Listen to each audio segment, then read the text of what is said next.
नमस्कार, आप देख रहे हैं दैनिक साथी हरियाणा में सूत्रों के हवाले से बड़ी खबर आ रही है। बताया जा रहा है कि हरियाणा में बीजेपी अपने कई प्रत्याशियों को बदल सकती है। इंतजार कांग्रेस के उम्मीदवारों की घोषणा का किया जा रहा है। सूत्रों की माने तो भाजपा के प्रत्याशी बदलने में सबसे पहला नंबर सिरसा व हिसार का बताया जा रहा है। सिरसा में जहां अशोक तंवर का विरोध हो रहा है, वहीं हिसार प्रत्याशी की ओर से पंडितों पर दिए गए बयान के बाद उन्हें बैकफुट पर आना पड़ा था।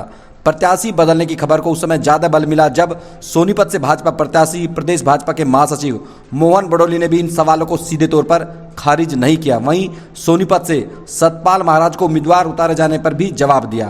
पहले आपको दिखाते हैं जुलाना हल्के में प्रचार के लिए पहुंचे मोहन बड़ोली से जब प्रत्याशी बदलने का सवाल पूछा गया तो उन्होंने क्या कहा। और वही बात आ रही है हिसार से और जो सिरसा सीट से वो वहाँ से सीट बदली जाएगी। ये इस प्रकार की बातें आपके टीवी के माध्यम से, आप पत्रकार साथी हैं, आपको ज़्यादा जानकारी रहती है।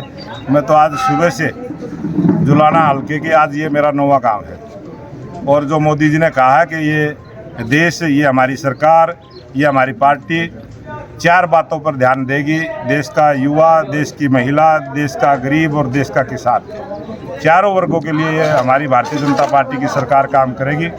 और बहुत सारे काम पहले भी किए हैं और अच्छे से इन सब चारों वर्गों को मान सम्मान मिले, इस बात को लेके मैं प्रत्येक चौपाल में मोदी जी का संदेश दे रहा हूँ, मोदी जी की बात रख रहा हूँ। और भारत को विकसित राष्ट्र बनाने की जो सोच देश के प्रधानमंत्री नरेंद्र मोदी जी है, उनकी विचारों को मैं रखते हुए अपनी वोट की अपील कर रहा हूँ। और बहुत भारी जनसमर्थन इस सोनीपत लोकसभा में भारतीय जनता पार्टी के पक्ष में लोगों का मन बना है। बहुत भारी उत्साह है, जोश है।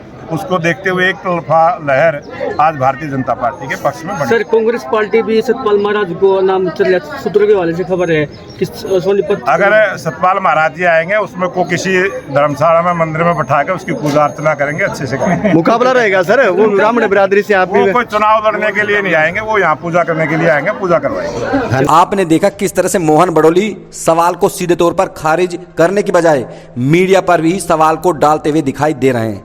बताया जा रहा है कि कांग्रेस की ओर से बड़ी रणनीति के तहत एक एक सीट पर गहन मंथन कर उम्मीदवार उतारे जाएंगे। कांग्रेस की इस रणनीति से ही भाजपा रणनीतिकारों की भी चिंता बढ़ी हुई है, क्योंकि भाजपा के सामने जहां 10 की 10 सीट जीतकर 2019 को रिपीट करने की बड़ी चुनौती है, वहीं विधानसभा चुनाव से पहले हो रहे लोकसभा चुनाव में कांग्रेस के सामने रोहतक लोकसभा सीट सहित अन्य सीट जीतकर हरियाणा में अपनी पकड़ को एहसास कराना है। अब देखना होगा कि जिस तरह से 5 अप्रैल को हरियाणा में कांग्रेस उम्मीदवारों की सूची आने की बात कही जा रही है, इसके बाद भाजपा अपने उम्मीदवार बदलती है या नहीं, या ये महज कयासी बनकर रह जाएंगे।